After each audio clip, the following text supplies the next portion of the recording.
Hello, and welcome to the Political Attaché with me, Daniel Shea. Last week was a rather intense week in council in the City of Johannesburg, which culminated in the election of a new clown mayor from a 1% party. Let's just say his first impression to the residents of Joburg left a lot to be desired. But today we're not going to discuss the political wranglings of council. Instead, I want to discuss the city's draft budget and rates policy. You may be wondering why I'm chatting to you about this topic today. And the reason for that is that there's a common misconception around the way that the city is governed. A lot of residents think that once they've cast their ballots, their elected representative is now mandated to represent them in all government business. While this is true in a fair number of situations, it's not true when it comes to the city's budget framework, as well as activities like bylaw drafting. In these situations, public consultation is a key factor in the process, and councillors' voices are almost equal in stature to a regular resident's voice in the formulation of such policies. It's for this reason that I'm engaging you on the matter, and I hope you watch through to the very end of this video, where I'll guide you through the submission of comments to the Integrated Development Plan, the draft rates policy, and medium-term budget. At present, the due date for the budget submissions is the 9th of May, which is tomorrow.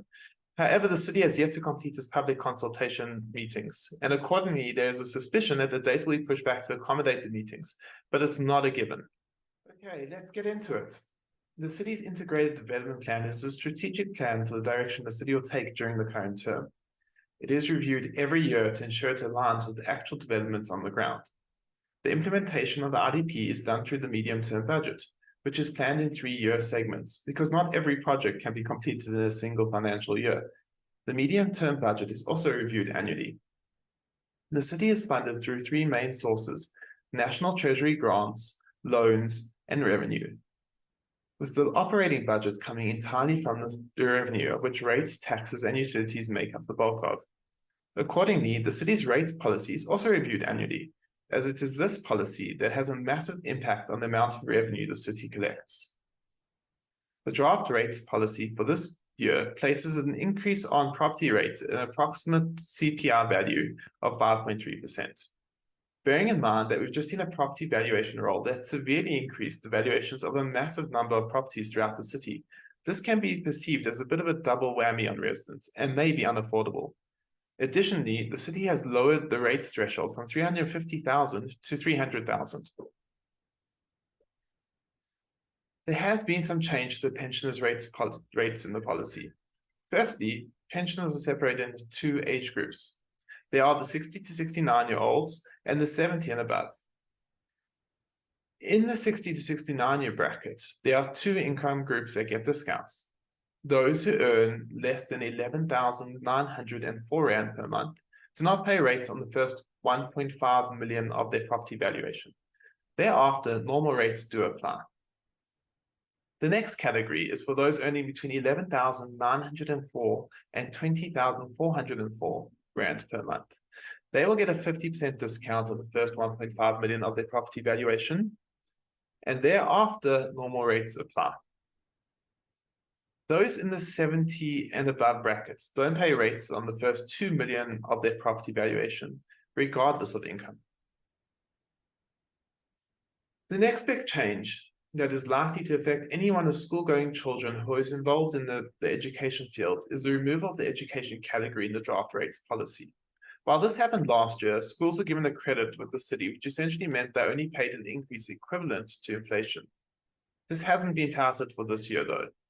What the change means for public schools, which used to be charged at 25% of the residential rate, is that they'll be charged at 150% of the residential rate with a 50% discount, which essentially equates to a 300% increase for our public schools, which are already financially strained because of limited funding coming from the Department of Basic Education and the constrained fees base.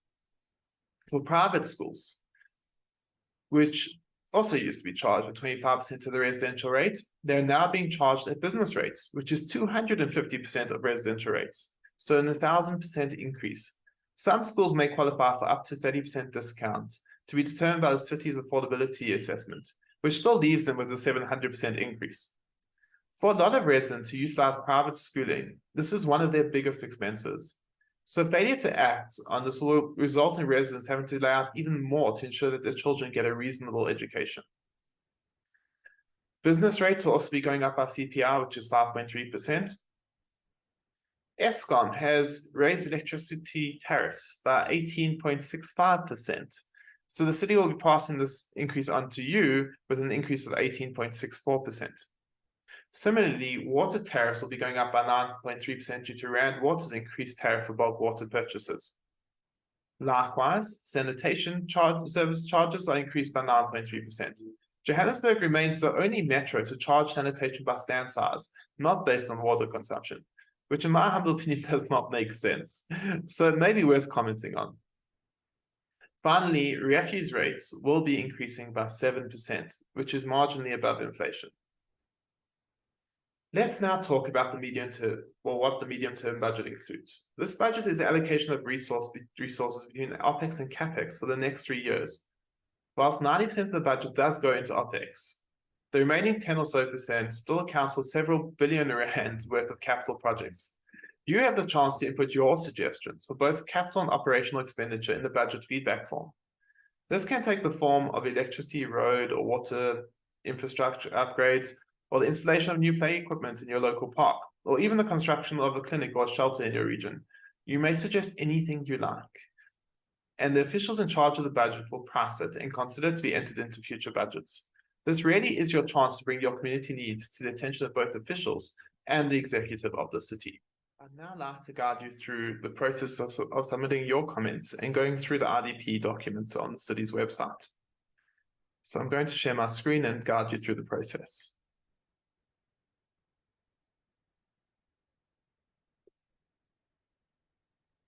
First step is to come through to the city's website, joburg.org.za. Here at the bottom of the screen, you see a doc or a menu saying, or under other key documents. Click on here. The top option is the SDP, RDP, and budget. Click on there. There's a guide to the RDP and the schedules. The schedules are no longer accurate on the website because of all the rescheduling. This document, the draft RDP, is this is the draft RDP document. It's an immense document. If you feel like skimming through it, you may. There's some hints to what the city knows your needs are, but there's also the city's strategies around various issues. It's a very comprehensive document. This one was drafted under Tapela Ahmed as mayor. I don't see it changing much under his successor, who's from the same party as him and background. But obviously, in the one that gets approved or gets put to council in late May, it will be Guamande's picture on there, but that's not huge things. Okay, so this is the document. You can go through it. Right at the end of the document, there are community needs that the RDP knows about if it loads. And you'll see, so it will have the region and the ward, and here you go.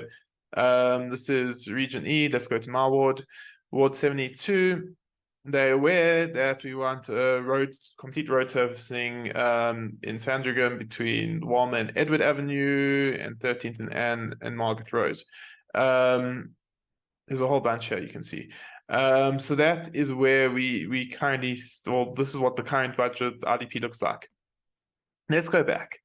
This is the really important part, the online feedback form. So if you go to the online feedback form, I've already begun filling it out. This is what your online feedback form looks like. Obviously your name, your surname, your email address, your phone number. Your region. So in Ward 72, I'm in Region E, but depending where you live, that can change. The ward number, you can put your township, which if you're a suburb, it's a suburb. I'm giving for the whole ward, so I'm not doing that whole, or not filling that in, but I'm filling in the ward number. Okay, then there's the 3 comments sections. So RDP is the strategy essentially. So I've noted that we need to have more law and property law enforcement, bylaw and property law enforcement.